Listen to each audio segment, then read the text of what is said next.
it up. My brain is literally not working, Cody. Okay. I'm gonna start streaming. We are streaming. And I'm just like, I'm so incompetent. Tonight I literally published and just put them out there. 4 shows literally back to back to back to back. Okay. One show was a week and a half in the can, and I just kept forgetting to do it. Yeah, not good. Okay. You're a busy man. You're a busy man. Sure. Okay.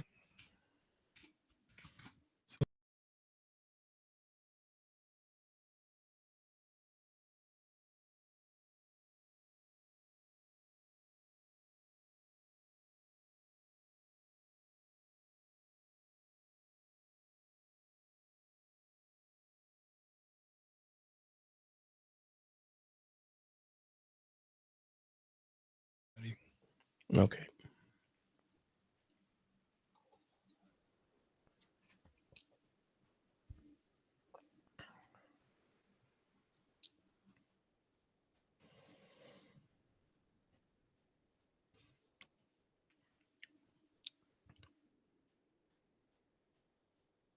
Hello, everyone, and welcome to Linux for the Rest of Us, episode 204. This is a show about all things Linux, whether it's hardware, software, whatever tickles our Linux fancy. I am Cody Cooper, aka Supercoop, and I am joined once again by my good friend, the Linux maven, Stephen McLaughlin, the DoorToDoorGeek. How's it going, Door? Hey, Supercoop. I would say long time no see, but we actually met up. Now it was 3 weeks ago. Yeah, about 3 weeks ago, we met out in Cambridge, Mass. Went out there and met our good friend Jonathan T. NATO, Admiral. I salute you, sir. Fantastic weekend. What did we go out there for again, Door? Well, the excuse was we were going to go out to NerdCon, Nerdfighteria, at conference. My ulterior motive the whole time was to go hang out with Jonathan and everyone.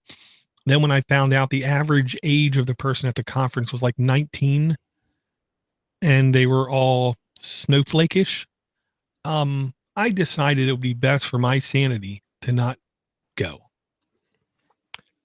I will say that the hours that we would have spent at NerdCon, we spent at Mead Hall instead.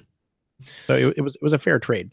Pretty much. By the second day, I believe, maybe the third day, the one of the employees said to us, "So are you guys going to come here like every day now?"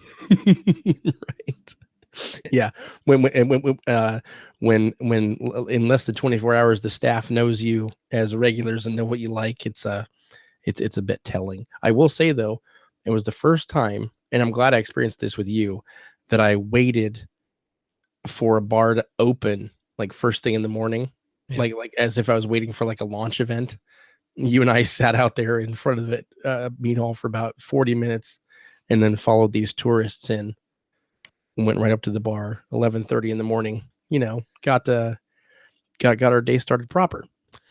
Quite proper. And I will say we did hook up with other people.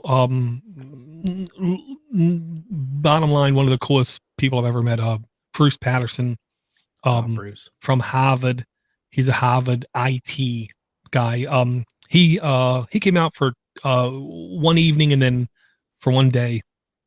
Just had a blast hearing the stories that he has. He is a very well-traveled fella. Oh man.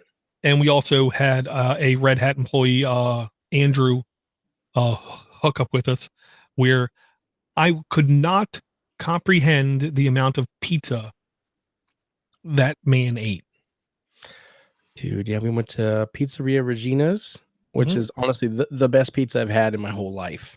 We got 3 amazing pizzas, and I will say that entire trip, the 4 or 5 days, I was very well fed. I definitely treated myself.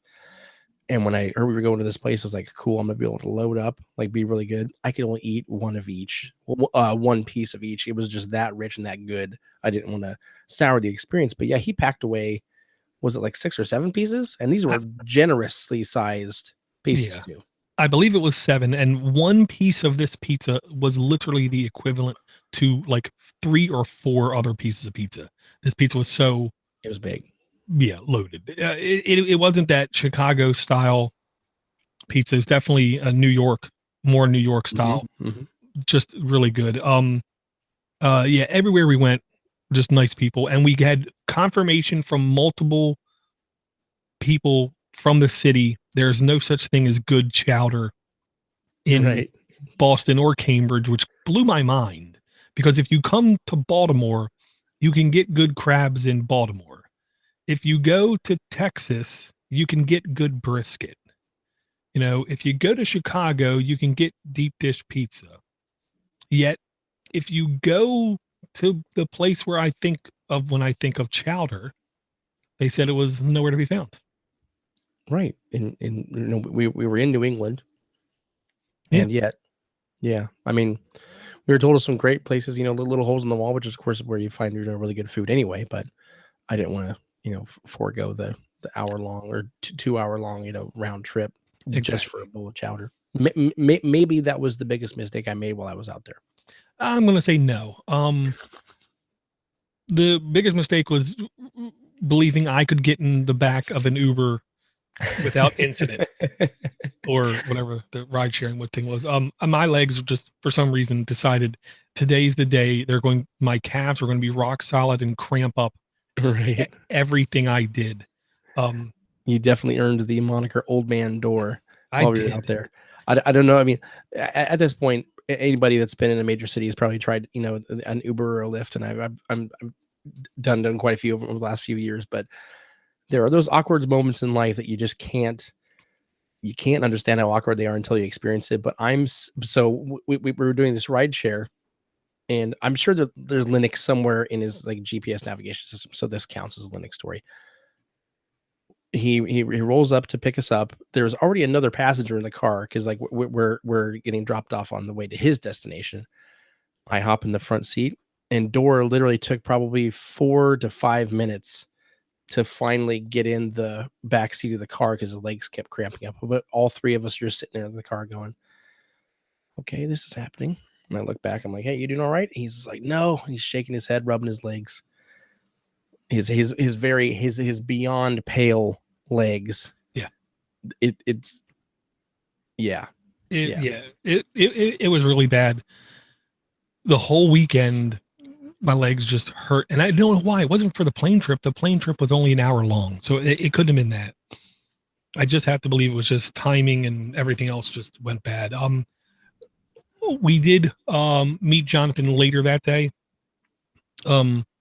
I now have a good navigation sense, I think, of the greater part of Cambridge. Oh, me too. Yeah. And they have a really nice mass transit system, is almost a. Mm-hmm. That's why that's why it almost made no sense for us to leave town, because none of us had a car, and to leave town was painful. So Bruce was the one that drove us to the pizza place, and it was a snug fit, is what I'm going to say. Yeah. Fitting 5 dudes in Bruce's little car. Yeah. It was all worth it. That was a wonderful trip.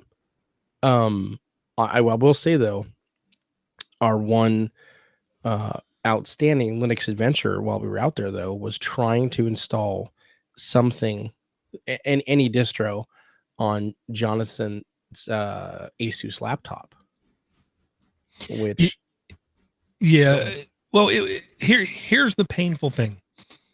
Jonathan's blind. Everything pre-OS install is not accessible on any computer you get. Doesn't matter what you get. So he was having tremendous issues and problems getting it installed. It was an Asus laptop, pretty nice laptop. But as soon as I heard terabyte spinning disk, I knew this is not you. What are you doing? You don't get a terabyte spinning disk in a laptop. You know, I mean, it's like getting rat poison from the baker. You know, you shouldn't do these things. And you could not disable UEFI in the BIOS to go back to legacy boot, but you could disable UEFI for the USB boot. And this was really the biggest the biggest part of the problem was he was booting from the USB in legacy mode, trying to install UEFI. I'm 99% sure when you want to install in legacy mode on the laptop, you boot to legacy mode in the USB. If you have to install to UEFI, then you have to boot in a UEFI environment. But after 2 or 3 tries of installing, I said to him, just period, your hard drive is dead, Jonathan. And he said, no, it's not. I said, it's dead. Do you have SpinRite or something? Because it's dead. He went home. We need to do a diagnosis. Yeah. Yeah. And, you know, after I was telling him everything that was going on, he said that, yeah, it has to be some kind of hardware or related thing. So he took the laptop home, did get Linux installed after he purchased a new hard drive, but there was still some secret sauce he had to do during boot. He had to interrupt boot, go into the basically the grub settings and add stuff to the boot sequence. And then, quote unquote, everything boots just fine. I'll just say for me, Linux doesn't hit the niches or the niches well. It hits the popular hardware well. So once I saw that, I said to myself, I'm never buying an Asus laptop because I never want to have to go through that. To have to try to figure out what you have to add as a grub parameter. No, that's way too much like work. So I then encourage them, next time you buy hardware, Jonathan, please buy a Lenovo laptop. Just because I've never had a problem with them. Yeah, it was quite a few hurdles to jump through. And in an article I'll bring on the next show, I was reading something about the Core Boot and Libre Boot integration into, it was one hardware manufacturer, maybe Dell.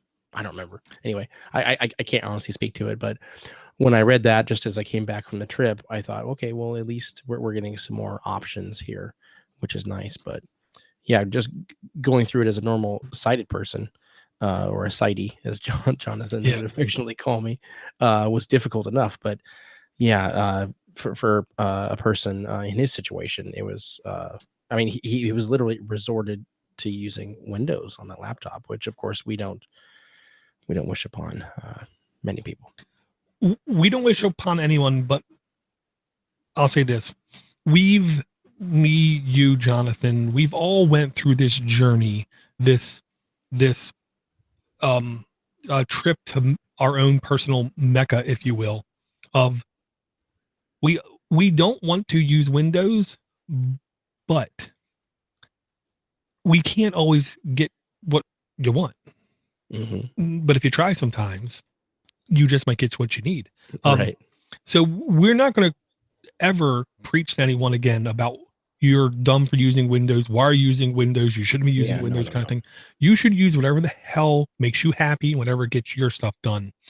I will say I strive to use Linux whenever, wherever, in every shape, way, or form. And luckily, I've been able to easily, painlessly, in my opinion, change all my workflows to where I don't need Windows for anything at all.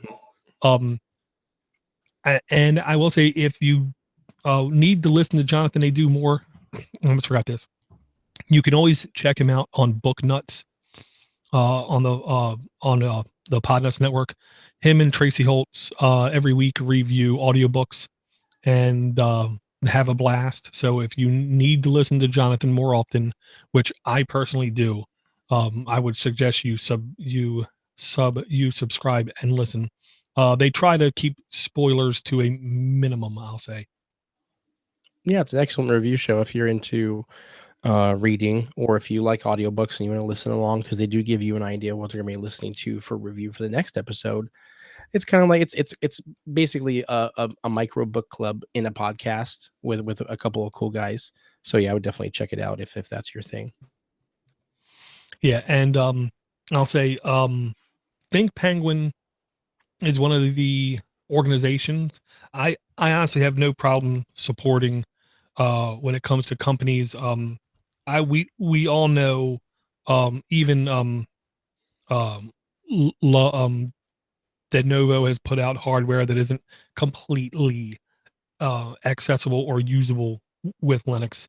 If you have to have that in your life, if you have to have something that is utterly compliant with Linux, the only place I really suggest people to go is Think Penguin, partially because I know the owners. I know I've talked to them from all the conferences I go to hours. And I really do think I understand their morals and ethics and what they're trying to do. And what they're trying to do is right by the user first and foremost. And if they can make a company out of it, they do, kind of thing.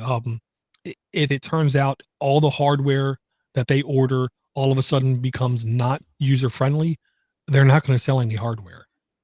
That's just the way it is. They want to make sure that the end user's privacy is the number one objective, and Linux support whenever possible.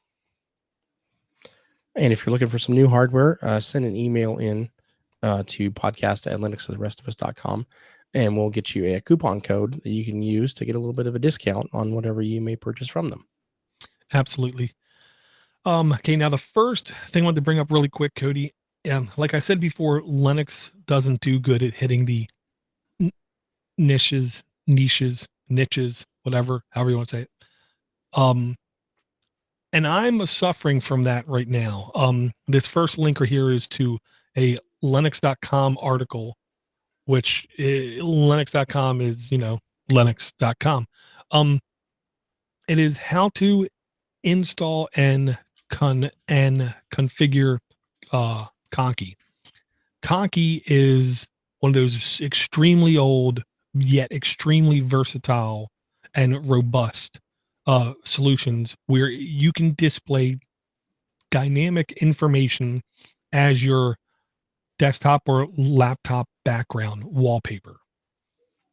Unfortunately, I'm running awesome window manager, which is a window manager and not a desktop environment per se. So when I run Conky right now, I don't see anything on my desktop. So I'm gonna have to figure out what I have to do to get over that hurdle, because I will say there's a lot of Conky configurations you can get that really can make any work of how much hard drive space do I have left, how strong is my Wi-Fi signal, how much battery do I have left, how is my connectivity speed, what do I have connected via my Bluetooth.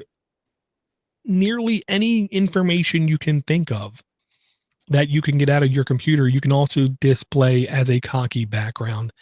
And if you look at places like DeviantArt, you can find complete configuration files to make it also beautiful. But there's a really good step-by-step on how to get it up and running.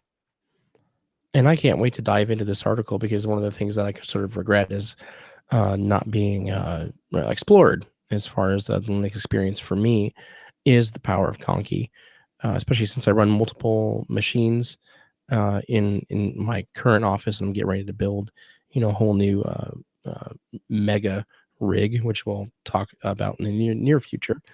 But having more control and visibility of the different processes, and all the different widgets that you can add through Conky is quite amazing. I remember installing it once years ago, and then I used it for a while when I was running Voyager for probably about 3 months, as we were talking about before the show. And yeah, if you look at all the cool desktops, if you see articles, or especially like YouTube videos, you usually see Conky integrated in a very neat way. So if you've ever thought about dipping your toe in, definitely check out this article, especially since it's straight from Linux.com, with how to install and configure it to your specifications, and I'm sure you will not be disappointed.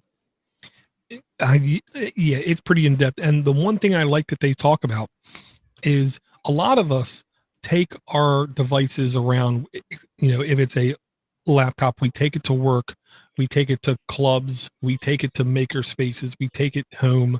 We have other people use our devices sometimes even as well, whether it be family or friends. It also tells you how to get on your computer a GUI application called Conky Manager. And what Conky Manager allows you to do is to basically set up custom profiles. They call them themes, but you can have custom profiles. So you can say, when I'm home, I want to see this Conky being displayed. When I'm at work, I want to see that Conky thing displayed. So it really does help you completely customize your experience depending on either what kind of workflow you're taking care of. Like, this is my post-production Conky script. This is my live doing a podcast theme kind of thing. And you can go back and forth. And that to me is one of the things that Conky didn't make easy in the past. Yeah, definitely. Yeah, it is definitely, I'll say fun stuff.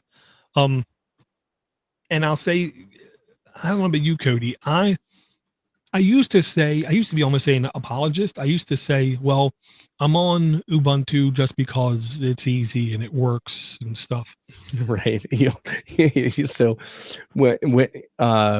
it's almost like the only thing I can compare it to is like the stages of like grief, or like, like a 12-step program. There's acceptance and understanding and this and that. And as Linux users, you basically start off with something easy, usually. Not all of us, but for instance, the first thing I ever installed was Mint. And then I made my way up to Ubuntu, and I've tried, countless distros since then. But when you sort of go back to the well, or go back to something that just works and something that's comfortable, now at this point, when we're talking to people in the know, or whether it be listeners or colleagues or whatever, it's almost sad that we have to justify the fact that, like, for instance, I have a drive on my machine right now that I'm running Ubuntu, and even when I tell people about it, I'm kind of saying exactly what you're saying. Well, I do have Ubuntu on one drive in my machine, but here's why. It's because I do podcasting and this and that, and yeah. But I understand where you're going with it. Yeah, it's like I used to say, and I still believe wholeheartedly, business grade servers probably should be RPM based, CentOS, Red Hat kind of thing. Multimedia desktop experiences, I have had much more success with Debian based distributions. Definitely. And I'll say Ubuntu just makes certain things easier, especially staying on top of packages, number one, but two, long-term support. I know I've said a couple times on the show, I thrive stability on my rigs. Now, on my second laptop I have, that can run whatever. It doesn't matter. That's almost a play laptop. But on all my main rigs, it's been Ubuntu for the longest time. And there's this article I almost laughed at when I first saw it over at omgubuntu.co.uk, and it was the 21 must-have apps for Ubuntu desktop. But honestly, when I started looking at some of the apps, there was one or two that I either forgot about or just didn't know about. Then I have to revisit, like Geary, Geary, super quick diversion. I was listening to some podcast. I want to say, honestly, it was This Week in Google, where Stacy Higginbottom, which I can't pronounce her name, said, if you guys want to try a new browser, try Vivaldi. And I'll say this, to 99.9999% of the listeners, it probably was a new browser. They've never heard of it. Right. Me, I've used that browser now for over a year, kind of thing. So it's not new to me. I unfortunately try things when they're ridiculously new, and then usually move on and then come back later when they're more mature. Well, here's an example. Geary email client. When I first used it, it was unbelievably sparse in what it could do above and beyond simple connecting to email server, reading email, sending email. It really couldn't do much more than that, but it has grown a lot. And when I went and looked at it because of this list, I was pleasantly shocked at how far this app has actually came. But it also lists the normal quote unquote stuff like Google Chrome, the GIMP. Everyone has to have the GIMP, VLC. And I don't want to take anything away from VLC, but VLC has done nothing spectacular in the last like 4 years, and it's probably because they don't have to. It's the one thing that still works with everything that's ever existed, kind And of yeah, thing. that does speak to how good the product is too, is that they don't necessarily need to innovate or keep up with, different UI changes or preferences or what's hot or what's not. I've been using VLC since since college, so over 15 years. Yeah. Yeah, I mean, uh, but here's the thing, and I know where you're going with this, and if you get into like the back 2/3 of this list, there's probably a lot of stuff that maybe you had heard of but hadn't used or have never heard of. For instance, there's a Twitter client I'll mention here in a minute. But yeah, with VLC, as good as it is, and as many people that do know about it, there's still people that might be new to the platform who have never heard of it, who have only relied on whatever, media player that just, came with their OS. So I like to see these more, I mean, Google Chrome, I don't know if I mean, if you don't know about Chrome at this point, come on. But VLC, I like to see something like that on this list specifically, just as an extra discovery tool, because when you do have new users, they are relying on some of the bigger outlets, and these, top, XX apps or whatever articles are enticing to them to read. And if they happen to just get one or two good apps off of something like this, even though we may have been exposed to it a million times before, then more power to them. I'm happy that they're using a good piece of software. Oh, absolutely agree. And there's one in here that I've seen posted on social media stuff a bunch of times, but I never really caught the name of the app, and it's called NeoFetch, NeoFetch. What it is, it's a command line tool you basically run, and it does ASCII art in the In the distributions like logo, which Mhm, is yeah. cool unto itself. But then next to it, it gives you a extremely useful yet extremely summarized list of facts about your distribution and your hardware in your box. So you can easily see uh what is your CPU, GPU, RAM, and then everything from the uh, desktop um, uh, manager, window manager, and all kinds of stats like that. And it's just good looking enough to want to install is the way I'll put it. Yeah, there's quite a few neat things in here. Like I've been looking for a decent Twitter client, because I'm trying to see if there are, I'm trying to be more adventurous with some of the apps that I try. But it's got to be vetted to a certain point, because otherwise I just install everything all day and then end up with, nothing. But the Linux Twitter client Corebird, which I'd never heard of, because I'm starting to use Twitter quite a bit more, looks very polished, very nice. And another thing I really like about this article too is that if you are running any flavor of Ubuntu, underneath each one of these application recommendations is a direct button that says a click to install from the Ubuntu Software Center. So it removes that one extra hurdle, even though the Software Center, the concept of a digital store is pretty well known now, if you're talking about, the understanding from smartphones in the past decade. But still, having them make it that much easier for a potential new user who's discovering this software, I really do like that. Oh yeah. They've done that for a little while, I want to say, whenever possible. But also, even if it isn't installable via the normal methods with Ubuntu, they will give you a simpler click to go to the GitHub and get the PPA stuff and add it. And the other thing I like is they actually tell you all alternatives to the apps at the very bottom of each app. So if it says Corebird, at the bottom it says you can use two other ones that I can't pronounce. Antonine and Chopik or something. But I will say I actually did hear about this one from Jonathan Nadeau. So I'll say if he's using it, that tells me it's a very well programmed application. Don't expect crashes. Don't expect weird buttons to like pop up that don't have words on them or stuff like that. It will be a complete quote unquote app. I keep falling in and out of Twitter, and I know Twitter isn't anything. When you open Twitter, it is who you follow. What Right. that's what you see.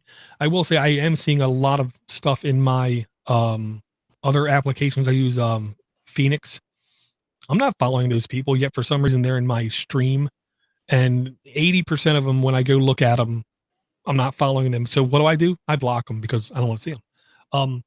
I would like to have a nice curated place to go to find who I should follow on Twitter. I will say, because there's so much out there. And I do believe the one report came out like 2 days ago. It said something like 18% of Twitter a accounts are bots. I'm firmly believing the numbers closer to like 40%. But that's just me. It's quite a bit. I'm just kind of dabbling in it, from a personal perspective right now, but getting back in and using it, I would say the majority of my usage though is consumption. And once you do find someone that you want to follow, then you can kind of dive into, for instance, if they're retweeting somebody else, then like, oh, who's this person? Oh, okay, cool. Yeah, I'll follow them too. But yeah, just like any, social network, once you sort of open that valve up and you start getting way too much information, then you're just kind of overloaded. So yeah, if you yourself are getting back into it, then just, add a few here and there, and you're always able to, unfollow them so you don't see anything from them anymore. But yeah, I'm getting a lot of, like, for instance, one of my favorites is Cory Doctorow.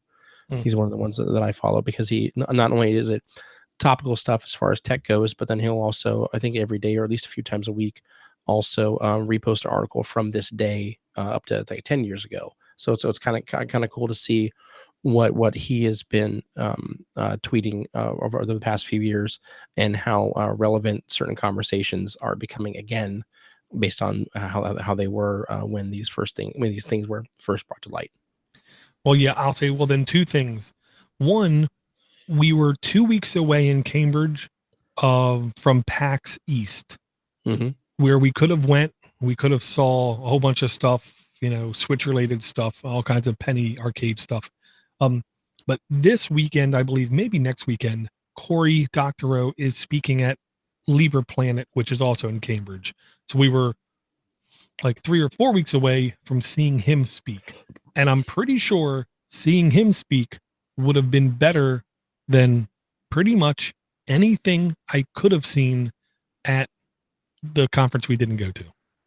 Yes. Yeah. I think that would have been great. That's definitely on my bucket list. I missed him somewhere else in the last couple of years, just by like a week or two. And I didn't even know about it until after the fact. It wasn't like I was like, oh, I can't make it. I just didn't know. Otherwise I would have made it. But yeah, great author. You haven't read or listened to any of his books, have you, Dor? What are these things, books? Yeah. Okay. Anyway. No, I haven't. I have heard him speak on more than one time on, online kind of thing. Unbelievably sharp guy is what I'm going to say. He has a unusual ability to look at everything in angles of perspective, is the way I put it, that aren't obvious to a lot of people. And thus, I think listening to him is literally it is a opportunity to learn kind of thing. All right. Let's see what else we have here. Yeah. Good friend of the show, Aaron, he was installing Linux on a computer, and then he asked me, hey, Dor, I have Ubuntu with Unity installed, which first off, I forgave him for that. But then he asked me, how do I tell what kind of hardware I have on my computer? And for the life of me, I can't think of anything built into Ubuntu with Unity that actually tells you a detailed hardware list of what's installed. I could be mistaken. I could very well be mistaken, but I'm pretty sure you have stuff like system test, system monitor, but none of them actually tell you how much RAM you have, what your video card is, what your motherboard model is, stuff like that. So what I asked him to then do was to install hard info was the one I had him install. But then after the fact, I found this one, which to me is like CPU Z on Windows, but like amplified. If you take a look at the screenshot on this article at ubuntu.com, the application in question is called i-nex, inex. And if you take a look at the screenshot, it goes into obsessive detail on all the information you could ever want about anything in your computer. How much cache do you have? The exact model of your hard drive. I mean, on and on and on and on and on. This is really, really, I think, one of the applications I'm going to have to install on everything by default just because. Yeah, having this, just having access to something like this is always important, especially when you're trying to troubleshoot. For instance, if you have a machine you've been using for a while, but then you're installing a new distro.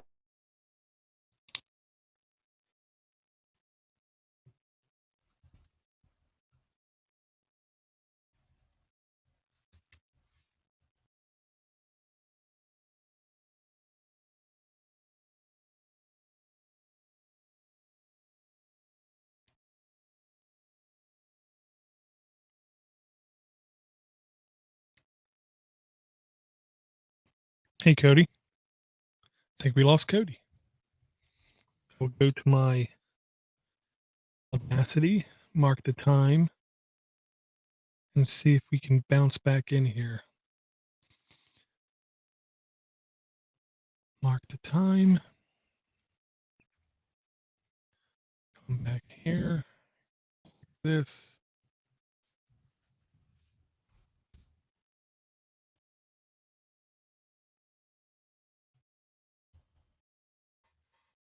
Okay.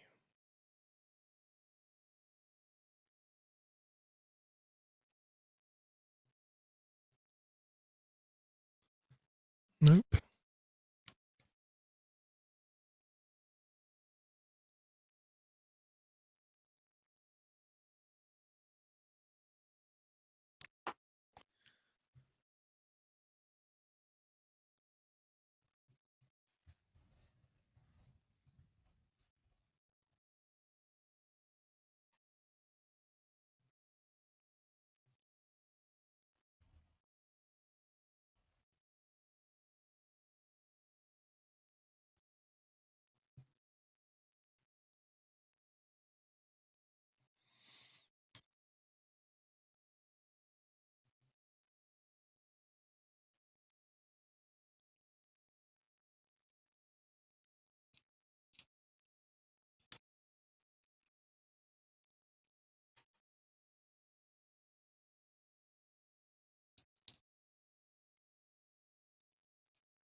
Hey.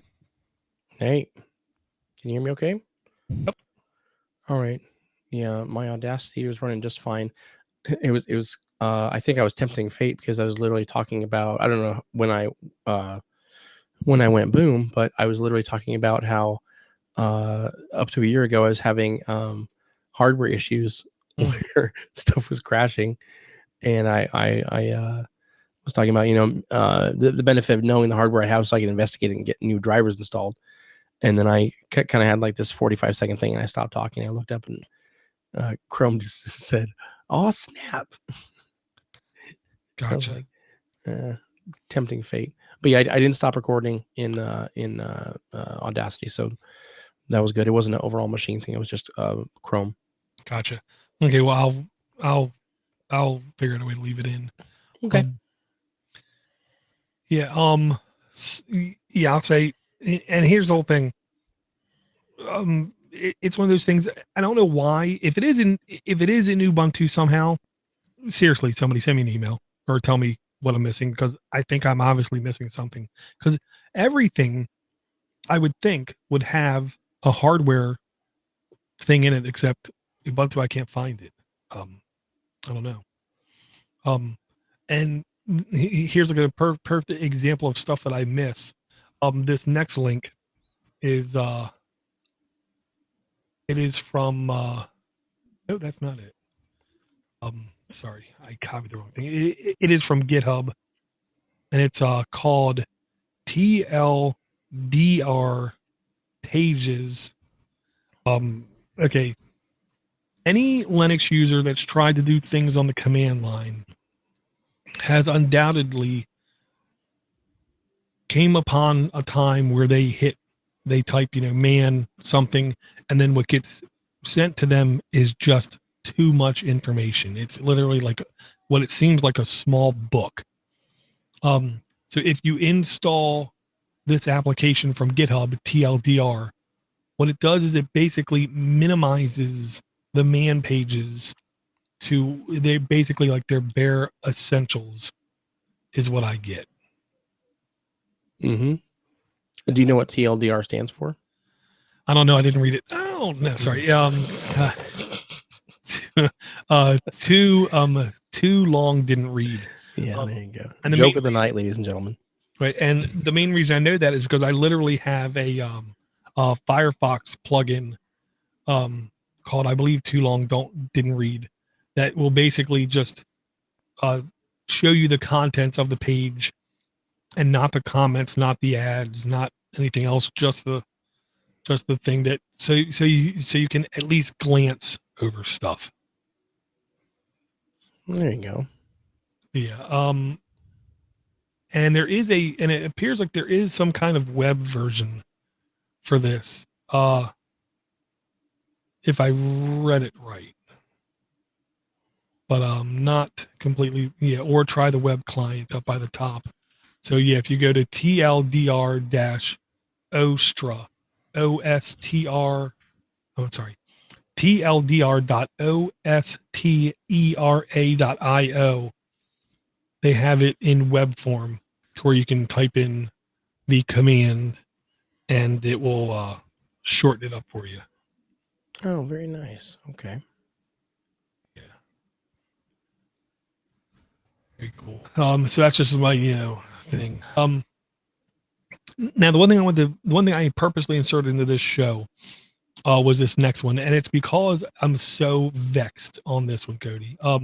We were up there in Cambridge. One of the things Jonathan wanted to talk about was, what are you doing for privacy? Question.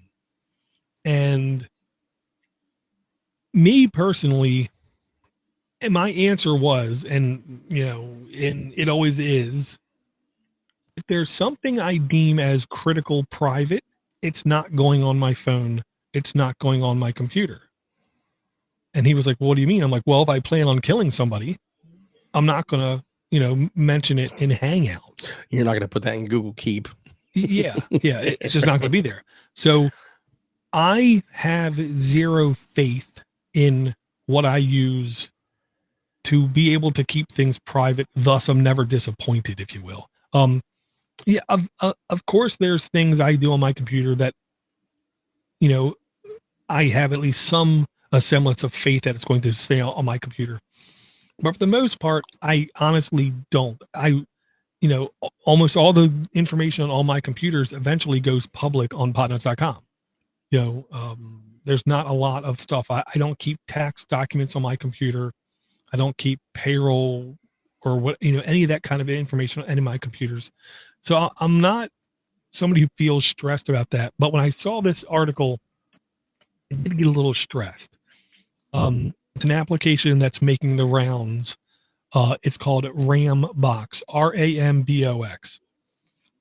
And this is the kind of thing a couple years ago, 5 years ago, whatever, I could see this being a insanely popular application.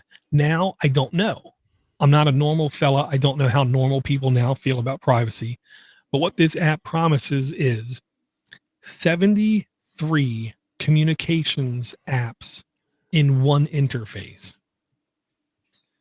So what I mean is, in one window interface, you can have access to everything from AOL, Discord, Gmail, ICQ, Glitter, Skype, on and on and on and on and on. I mean, pretty much almost anything I'm pretty sure you can think of is embedded in this application. And honestly, just because it has Discord in it, I might check it out. Yeah, see, I agree with you. Like 5 years ago, this would have been like a no-brainer. Well,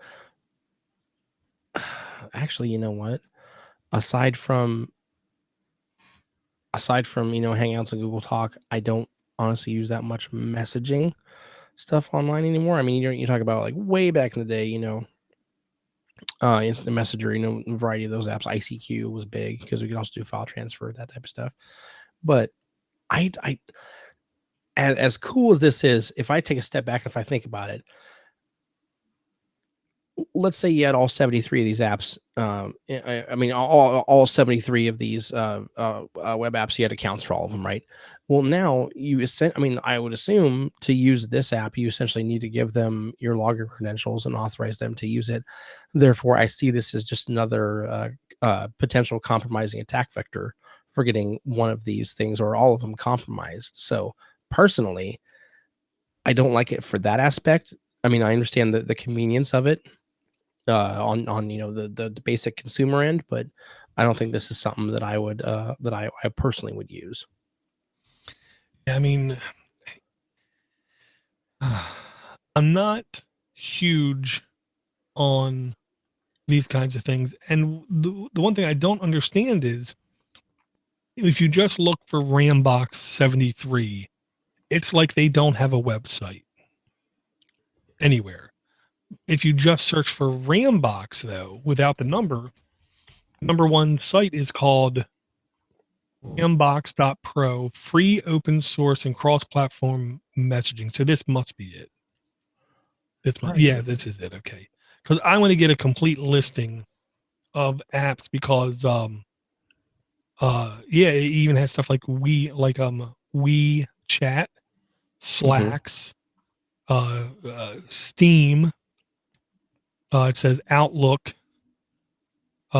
Wire, which is newer voice/web conferencing kind of thing, LinkedIn, Hootsuite, Twitter, TweetDeck. Oh man, this is a lot. I literally might install this just to check it out, but then immediately go back through all my services and reject access to it. Yeah, I mean, it's that definitely something that could be that I would want your honest opinion on, reported in the future after a little bit of use. And then the more I think about it too, if you have 2FA enabled on all these accounts, then it's going to be one more hurdle and that much harder for what I proposed as a nightmare scenario to actually occur. So, but yeah, the protection conversation with Jonathan on Cambridge was good. That's I think what it needs to come down to is you hear the argument all the time of, if you're not doing anything wrong, you shouldn't have anything to hide. Well, it's not that I want to hide certain things, it's just that I want to protect certain information, and certain information is going to get out there regardless. But if you do have good practices in place, then you can at least protect yourself, especially when it comes to having like a main account, like your Gmail account, compromised. So if you, what I would urge all of you to do is, if you've been thinking about taking such measures, maybe just commit to yourself to trying something. Just mark one thing off that list over the next 30 days, and then send us an email and let us know what your experience has been with that, or on the alternative, if you have been using several of these services or have some good best practices, we'd like to hear those as well. So I would say send in an email, because I think this is definitely a good discussion, especially based on information that's been brought to light over the past few years in the world that we live in now. I think it would be valuable not only for just Dor and I to discuss it personally, just between the two of us, but to have our community involved in it as well. Yeah, and timing is everything. Literally, Security Now just released an episode on Vault 7, which is the CIA, blah, blah, blah, blah, blah, blah, blah. And I'm trying to think to myself, how am I going to explain privacy to my kid when that conversation comes up? Because one of the things, especially in computing, in the internet, in operating systems, is there's rarely absolutes. You can't be absolute private. If you are, you don't have internet, period. That's just the way it is, because information will always get out there. Right. And there's always side channels. There's always different ways for people to like learn things about you. And then there's always services out there that they can pay for that will do investigations into deep things, I'll say. Right. Yeah. But everything is nuanced. Everything has to be taken, in my opinion. When you think privacy, you have to decide what things you want to get out there, what things you don't want to get out there, and then basically act accordingly. And act accordingly, what I mean by that is be adult. And that's one thing I can't tell my kid, even though my oldest one is uncommonly, I think, mature thinking for his age, but he's still a kid, and he still once in a while asks me really stupid questions because he's a kid. So, it's just hard to, these are the kind of wavy, bubbly, foamy things that I'm going to have to try to figure out the best, most succinct way to communicate to my kid. And I think it's going to be one of those ongoing conversations, to be honest. No, definitely. Yeah. Yeah. And like I said, I'm not advocating everybody, you got to lock down everything, stop using all, widely used services. That's not the case. But yeah, I think that it would be more valuable for us to revisit it after maybe we get a little bit of feedback from the community, and so sort of take it from there, because it is an ongoing conversation, and how to communicate to people in your inner circle too, and as far as what measures you think they should take based on what you've seen success in, then that's something that you need to develop over time. Right. And like one of the things that I used to always do was, if I wanted to use any installable web service, I would install it on my local network, open the port, and then have all my friends access it that way. The example is like my own cloud. I have that on my internal network, and people access it through a hole in my firewall kind of thing. That gives me the most control over it, period. And I know what's going in, I know what's going out. But I've loosened the restraints a little bit. Like right now I have a DigitalOcean droplet running Mattermost, and I am unbelievably satisfied with how it's running, how well it's running. I believe we're running technically the enterprise version of it. We're not getting lots of updates. It's not hard to maintain. Things don't break, and it's just worked now for months and months with zero issue. I might start up a second DigitalOcean droplet, and it's for our next link in the note. I honestly believe I did mention this months ago. One of the things that makes me a little bit irate is when people say, what choice do I have if I want to do document type stuff? It's either Google Drive or Office 365. There's nothing else. Okay. I understand them saying that, and it's because those are the only two services that get marketed or get spoken about anywhere you go. There's plenty of other options out there, and this to me looks like the most polished one out there. It's called Sandstorm, and I brought it up a while ago. The actual website is sandstorm.io, but this tells you how to install Sandstorm for a personal cloud in Linux. They are using RHEL 7 or CentOS 7. basically the same kind of thing. And they literally lead you step by step by step by step through the entire process. Now let me tell you what you get when you do this. You get chat, you get file storage. So this might actually negate the need for OwnCloud or NextCloud. And that's what I'm not sure about. But inside of Sandstorm, you have chat, which also might make the need for Mattermost unnecessary. Yeah, I mean, I don't know.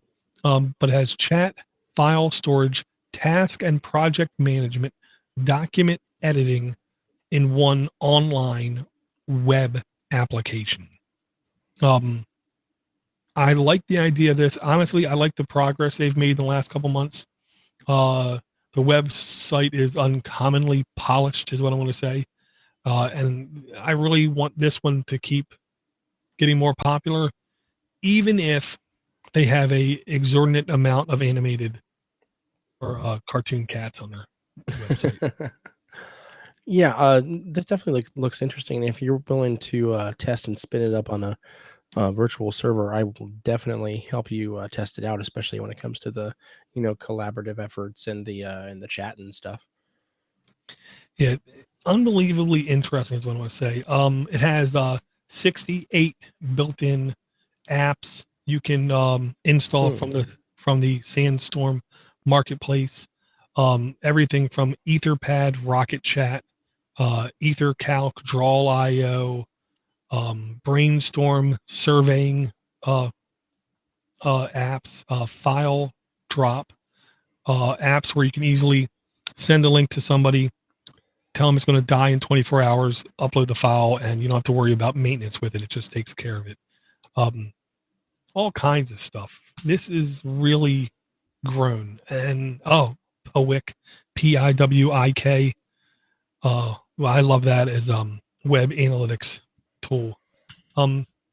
Yeah, whole lots of stuff. MediaWiki, GitLab, Media Goblin. Media Goblin's huge. Media Goblin is one of those huge file.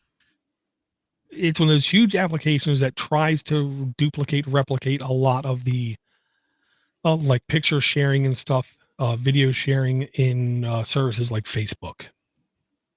So you could, link to videos or upload videos and share them through Media Goblin. It's pretty cool. I'm probably going to give this a shot. Yeah, no, it definitely sounds interesting. All right, cool.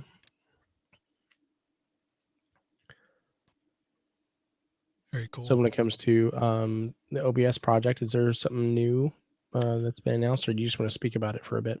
I just want to remind everybody, I am no genius. Nothing about me is special. Nothing about my rigs are special. And if you want to record video, record audio, camera switch like between things, you really do need to check out OBS. OBS is a cross-platform solution that enables you to do a lot of stuff, stream to Twitch, stream to YouTube, stream to a lot more other places, or locally record it and then upload it later kind of thing. OBS is one of those projects I've actually went out of my way to schedule donations to them like twice a year just because I use their software so much.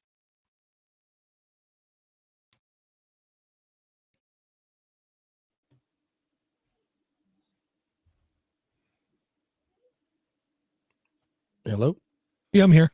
Yeah, okay. Yeah, I just went boom again. I don't know. Sorry. This time it was Firefox. Gotcha.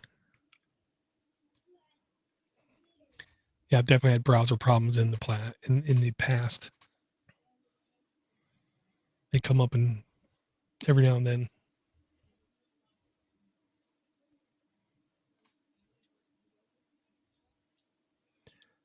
But yeah, you were talking about OBS when I went away. I don't know if you finished your thought or not. Yeah, it's just that, I support them because they support me. Okay. Great. Well, when it comes to talking about support those who support you, one of the organizations we spoke about, Jonathan, earlier. If you do believe in accessibility, especially for people with disabilities when it comes to using technology, please head over to theacf.tk. That's the new official website for the Accessible Computing Foundation. For as little as $2 a month, you can sign up to be a contributor, and that money goes directly into the development and dissemination of information for advertising these pieces of software that do help people with disabilities.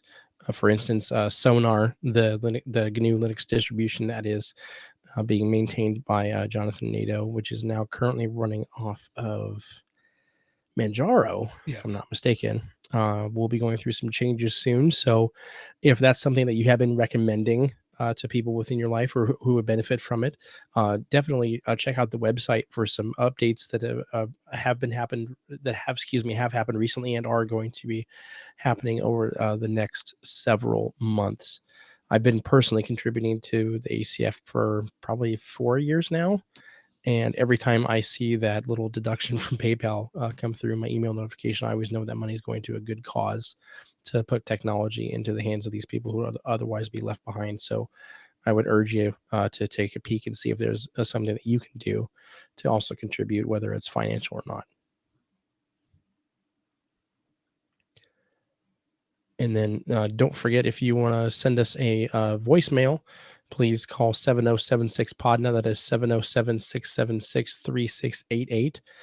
Try to keep it to 60 to 90 seconds. If it goes a little over, that's fine. It's under, that's totally fine too. Feel free to break them up into separate voicemails. We will play them on a future show. For email correspondence, we're still at podcast@LinuxForTheRestOfUs.com. There were a couple of sort of a call to action and requests that I set out earlier in the show. So please send us some of your feedback in regards to those. We would really appreciate it. And one last thing to support Podnutz, as far as a blanket for the entire networking. We have a lot of great technology shows. For those of you who may not be aware or only aware of maybe this show or another, head over to podnutz.com. If you're shopping on Amazon, please use our affiliate link, podnutz.com/Amazon. It doesn't make the Amazon experience any different for you, but we do get a little piece of every purchase that you make there, and that goes into funding a variety of products that we have here throughout the entire network when it comes to servers, different equipment for certain hosts, etc. That is much appreciated. And Dora, where can we contact you online directly if need be? Well, you can always go to twitter.com/DoorToDoorGeek, unless I blocked you. That's true. Yeah, we'll use. Yeah, and if you want to tweet me or get a hold of me, actually, I would say that Twitter is really good. It's just Cody Cooper at Twitter, at Cody Cooper. No spaces, no underscores, nothing. And if you're going to send me an email, you can send it directly to Cody@podnutz.com. So you're saying I should create a new Twitter account, the real Cody Cooper? You totally should. Totally should. And then we'll get into a dispute and we'll make it a big thing. Exactly. And we can talk about it on our LiveJournal page.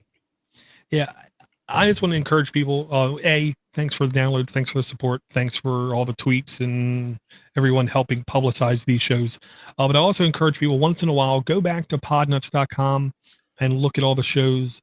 I don't want to say we have shows coming and going all the time, but I guarantee you there's more than likely at least one show that you did not know existed, whether it was MRP Tech Podcast, Sports Nuts, Book Nuts, Podnutz Pro is back up and running.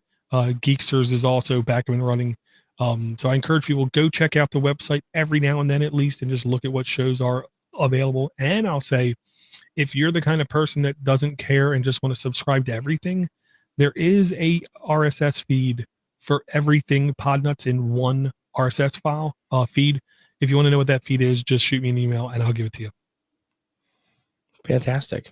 Yeah, over the years, I've listened to hundreds of episodes of many different shows. We get a really passionate group of hosts here, which are very diligent with getting out good content, and it's all free. So definitely check it out if you're tech inclined whatsoever. Maybe you can start branching out into other areas too. So definitely worth a look every once in a while, like Dora mentioned. Thank you again.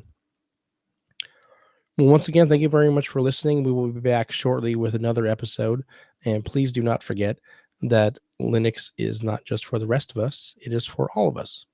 Good night. Okay. Can we kill the stream?